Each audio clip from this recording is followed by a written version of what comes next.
Donc on vient de parler de cette différenciation qui marque la structure interne de la Terre. Et on arrive au manteau, et au manteau et à la croûte. Le manteau terrestre est la couche intermédiaire entre le noyau terrestre et la croûte terrestre.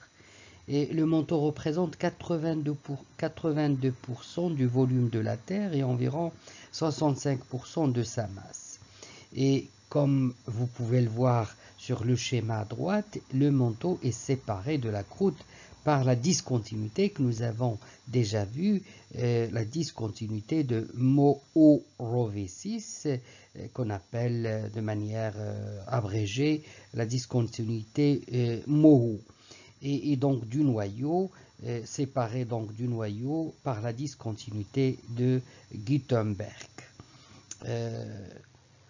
La croûte. La croûte, c'est la couche extérieure. On la voit ici dessinée en rouge. C'est la couche extérieure durcie qui se forme euh, donc à la surface de la Terre. Et donc le mot croûte, c'est un terme que vous connaissez déjà. On parle d'une croûte euh, donc sur un corps ou d'un sol. Et c'est un morceau ou une tranche, par exemple, de pain rassis, la partie externe des fromages, vous voyez, plus ou moins durcie par déshydratation. C'est un peu ça la croûte. Et donc au niveau de la terre, cette partie que l'on nomme la croûte est une partie durcie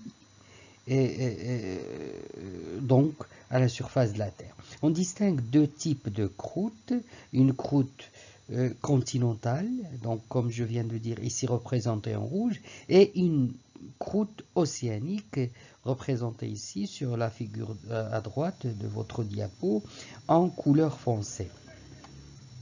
Alors, la question qu'on aimerait poser ici est comment reconnaître la limite entre les deux.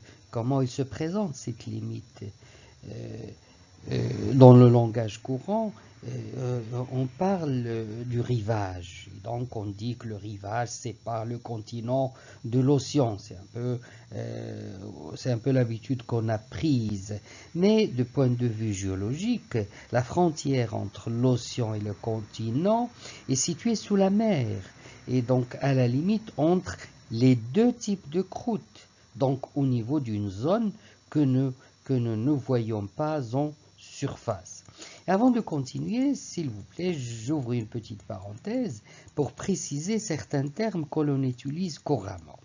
Je viens de parler du rivage. Eh bien, c'est quoi le rivage? Le rivage, c'est la zone limite entre la terre ferme et une étendue d'eau salée, la mer, l'océan, et sans que des frontières précises soient géographiquement définies.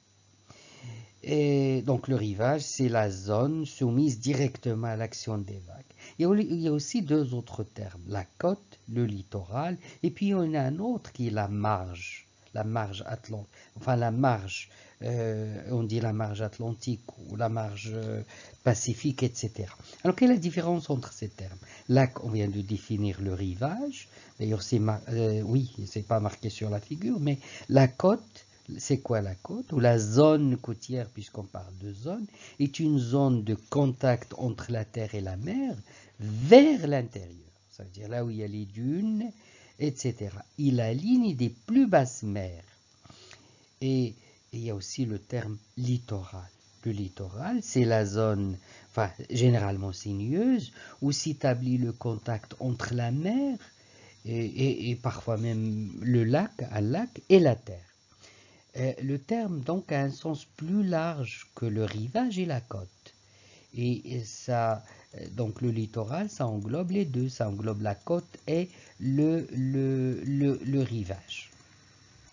Quant à la marge, on parle de la marge continentale, c'est le terme que l'on voit apparaître sur votre figure là à droite.